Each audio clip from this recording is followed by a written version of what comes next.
पिछले दिनों जो हमने राहत फाउंडेशन नामी तंजीम बनाई थी, समाज जिस तरीके से अपनी पहचान बनाते जा रहा है और उस पहचान की बुनियाद पर जो बुराइयां कायम हो रही है, उसमें किस तरीके से हम रोकथाम कर सकें। देखिए, मजहब जो है वो सिरात मुस्तकीम का रास्ता दिखाता है और समाज जो है उस रास्ते पर ले जाता है जिस पे अल्लाह का नज़र है। पिछले दिनों हजरत हमने जो ये राहत फाउंडेशन का क़याम किया, उसकी वजह ये थी कि समाज में जो शादी ब्याह के नाम पर बर्बादी हो रही है, लोग अपनी ज़मीनों को, जायदादों को बेच रहे हैं और शादी कर रहे हैं, तो उस पर कैसे रोकथाम हो। हम लोगों ने सबसे पहले छोटा सा तारुफ के हमने रज़ा एकेडमी के ज़िम्मेदारों से बातचीत की। हमारा मकसद ये है कि हम तमाम मकतब फ़िक्र के लोगों के साथ मुलाकात करें।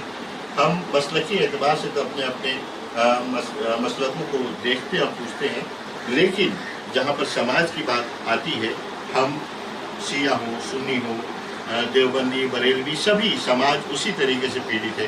तो हज़रत आपकी राय कि हम इस समाज में किस तरीके से तब्दीली ला सकते हैं। बिस्मिल्लाहिर्रहमानिर्रहीम, अस्सलामु अलैकुम वरहमतुल्लाहि वबरकातुहू। देखिए, हम सब इंसानियत और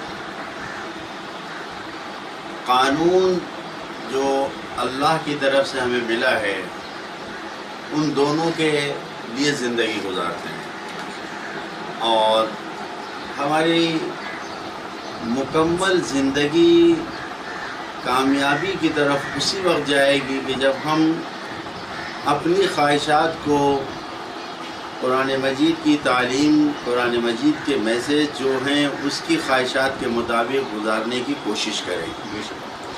अभी आप कुरान मजीद में पढ़ते हैं, बिस्मिल्लाहिर्रहमानिर्रहीम, युरीदुल्लाहु बिकुमुल युस्र वला युरीदु बिकुमुल उस्र। खुदावंद आलम आपसे आसानियाँ चाहता है, मुश्किल नहीं चाहता है। कुरान मजीद में हम पढ़ते हैं, लैसा लिल इंसान इल्ला मा सआ, इंसान के लिए कुछ नहीं सिवाय इसके कि जो वो कामयाब, जो कोशिश करे। तो ये सब बातें जो कुरान मजीद की तालीमात हैं, हम इसको देखते हैं। अल्लाह ताला की जानिब से कोई एक ऐसा कानून नहीं है कि जो हमारे माशरे और समाज में मुश्किलात में हमें डाले, परेशानियों में हमें डाले। ऐसा कोई कानून नहीं है कि हमको तो ये शादी ब्याह की जो रस्म व रवाज को जो हमने इतना ज़्यादा अपने माशरे और समाज में सख्तियों में डाल रखा है, ये बहुत ही गलत है।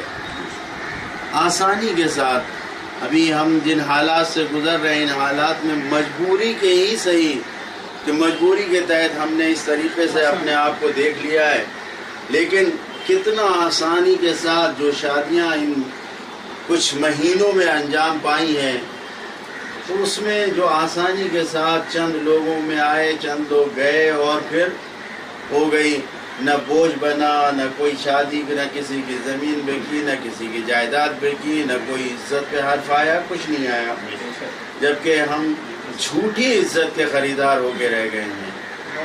अभी आपने अर्ज़ किया कि हम सारे मसलक से नहीं, बल्कि हम हर माशरे और हर समाज के लोग जो हैं, हम अपने मुल्क हिंदुस्तान के हर कौम व मिल्लत से कहेंगे कि इसको आसान बनाया जाए। क्यों? यानी हम सिर्फ मुआशरा जो हमारा, हम इसको हिंदुस्तान के मुल्क से कानूनी शक्ल इसको दिलवाएंगे। क्यों? साहिबान दौलत, बड़ी बड़ी जैसे भी वो मालिक बन गए हों, जो मुल्क के जो है वो खरबपति और अरबपति लोग हैं, वो क्यों गरीबों के सामने इतनी दौलत लुटाएं शादियों में कि हम अपने पूरे मुल्क के लिए तहरीक चलाएंगे उसमें, क्योंकि इंसान को पहले अपने घर की इस्लाह करना है, उसके बाद बाहर की इस्लाह करना है। लिहाजा हम अपनी कौम समाज से शुरू करके इसको हर समाज तक ये बात पहुंचाएंगे कि हमें आसानियां लाना है, मुश्किलात में नहीं लाना है। अभी कुछ दिन पहले की बात है कि मेरे पास एक फ़ोन आया, फिर वो आके मुझसे मिले, जो अपनी मुश्किलात को बयान किया उन्होंने। उसमें बयान किया कि मेरे ऊपर जो कर्ज़ है वो 12 साल पहले मेरी लड़की की शादी हुई थी, मैं अभी तक उसका कर्ज़ अदा कर रहा हूँ।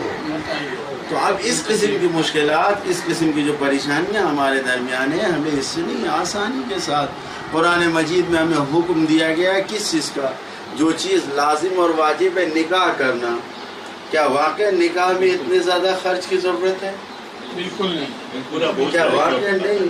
جو ہمیں حکم دیا گیا ہے، جو جہیز کے نام پہ، وہ جہیز کے نام پہ ہم جب سیرت دیکھیں گے تو اللہ کے رسول کی سیرت دیکھیں یا ان کے گھر والوں کی سیرت دیکھیں تو وہاں پر لڑکے نے سامان خرید کے اپنا گھر آباد کیا ہے، لڑکی کے بعد سے نہیں کچھ لیا گیا ہے. کھانا کھلانے کی اگر گفتگو ہے تو ولیمہ اگر مستحب اور اچھا کام قرار دیا گیا ہے تو کہاں پر قرار دیا گیا ہے کہ جب آپ دلہن لے کے گھر پہ آئیں تب آپ لوگوں کو کھلائیں. کہیں پہ ایسا نہیں ہے. یہ بارات لے کے جانا اور اس کے بعد لڑکی کے گھر پہ اتنا خرچ کرنا اور یہ سارے جتنی بھی مفہوم ہیں، یہ ساری باتیں جو ہیں یہ ایک ایسے معاشرے اور سماج میں جہاں ہم ہیں ان سے لے لیا. یہ اسلامی سماج نہیں ہے، یہ اسلامی کلچر نہیں ہے.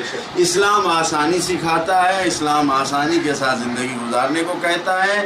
اور یہ جو آپ نے تحریک چلائی ہے، یہ مشن چلایا ہے، اس کا بھی مقصد یہی ہے کہ سماج اور معاشرے میں لوگ سب کے سب آسانی کے ساتھ زندگی گزاریں.